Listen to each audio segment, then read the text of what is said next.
ચોમાસાની આ સિઝનમાં સુરેન્દ્રનગરના લોકો પાણીના પરાયણથી પરેશાન છે।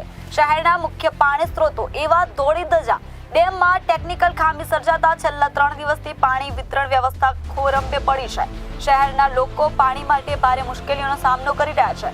શહેરના વઢવાણા, જોરાવનગર અને આસપાસના વિસ્તારોને ધોળીધજા ડેમ દ્વારા પાણી પૂરું પાડવામાં આવે છે, પરંતુ છેલ્લા 3 દિવસથી ડેમના ટ્રાન્સફોર્મરમાં ખામી સર્જાતા પાણી વિતરણ સંપૂર્ણપણે બંધ છે।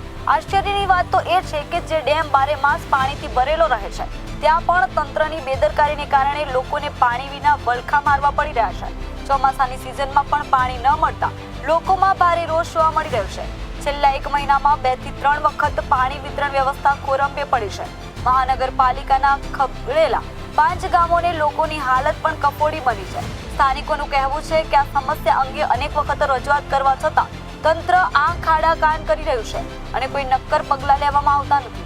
મહિલાઓને પાણી માટે દૂર દૂર સુધી જવું પડે છે અને તંત્રની બેદરકારીનો ભોગ સામાન્ય જનતા બની રહી છે, જે ખરેખર ચિંતાજનક છે।